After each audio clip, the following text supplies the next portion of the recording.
Okay, so we are objectively bad at real estate.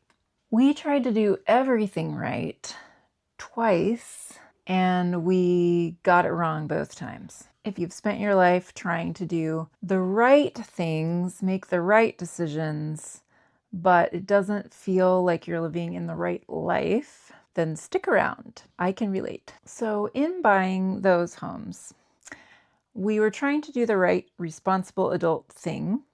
We bought our first one when we were quite young.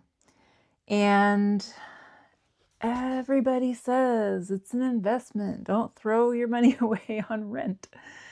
And we were just really trying to do the right thing, but we weren't considering if this was the right decision for us and if this was even a fit for us, if home buying was a fit for us, which nobody really talks about. It's just like, this is a good decision for everyone. So we absolutely thought that we were making good decisions and doing the responsible thing, but what we were doing was actually building a responsible looking life that didn't fit us. And doing that is a fast track to regret at the end of your life. I heard my coach Glow call this mortality motivation. And I'd never really heard that phrase before, but mortality motivation is absolutely very strong for me. Oh my gosh. We didn't know it at the time, but we were really building a life that didn't match us. We made years of decisions based on this responsible adult script that we thought we were supposed to be following without actually knowing what we really wanted. We began figuring that out because we were considering what we actually valued instead of what other people told us we should value. And when I did figure out what I really wanted, I didn't know if living abroad was actually going to be possible for us. And so that's why I created the Get Me Out of Here bundle for people who are at that place. Maybe you want to move abroad, but you're just really unsure whether it's a possibility for you. The bundle will answer that question for you. It's got my workshop in it, but it also has some other valuable resources, and one of them is my why map to help you figure out your actual values and if moving abroad matches those values. That's what we were really missing in our younger days, where we were making these real estate purchases and totally failing at them. We needed to know our values and our why.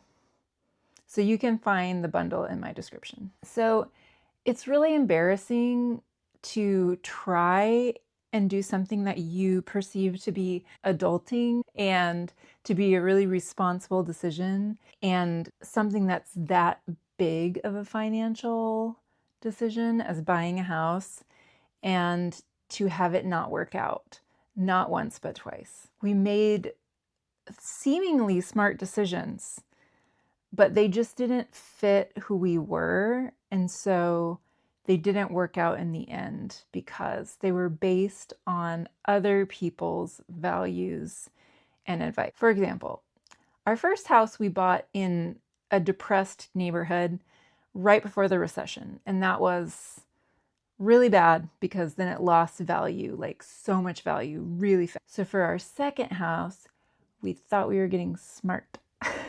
And we were listening to what everybody says, which is location, location, location. And we were following that.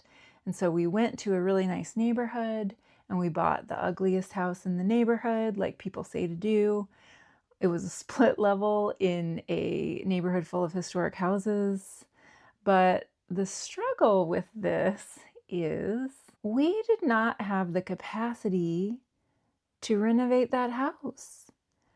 And we were maxed out financially to even get into that house and neighborhood, which, sure, that can be a really good long-term investment. But the problem if you're not somebody who is wanting to hold on to the house for 10 years, you're sort of screwed. And unless you are able to flip it because you have a lot of capital, which we did not have. So because we didn't have the capacity for that kind of life, we weren't able to make the kind of decisions and make the kind of upgrades to the house that we wanted to make. What we were trying to be was people who were doing like renovating, building equity, and then selling the house later. But the truth is, we aren't really at home in a fancy neighborhood. We don't fit in a fancy neighborhood. We are a neurodivergent, messy family, like messy from a who we are perspective. We're very real. And those kind of neighborhoods are not necessarily that way. So there were sort of a lot of dings against us because we didn't understand ourselves. So doing this real estate investment plan for financial stability, it wasn't what fit us. It wasn't what we needed. It wasn't what made us feel alive and invigorated as a family. And at some point, we finally realized, oh, this is not what we want with our life. What we want is to travel. What we want is to live abroad. We want to show our kids the world. Their body weight today. Wow.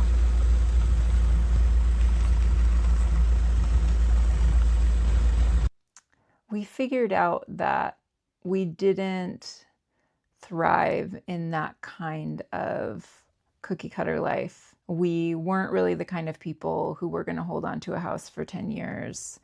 We didn't have the capacity to be renovators. What we did feel alive when we did it was going to China as a family, going to many different countries. We've traveled to 4 continents with our 5 kids. So now we live in Portugal by the sea. I've realized that nature and being surrounded by beauty is really important for my mental health as a mom of 5 and with kids with disabilities. And so we're renters. We live in a townhouse, but we're surrounded by beauty. And we live in a country that we really enjoy. Since we moved abroad, I'm actually living the life that matches my values. And that is a huge change. We don't have tons of equity, but this life is an investment in our future, like our long-term future of wanting to live in Europe. And those are the choices that we made because they actually matched who we are. This is part of my series, 44 Ways I Built a Life That Doesn't Break Me. My name is Andy. I help people move to Europe, and I'm here to remind you to dare to truly live, to find the beauty, whatever way that looks for you. See you tomorrow.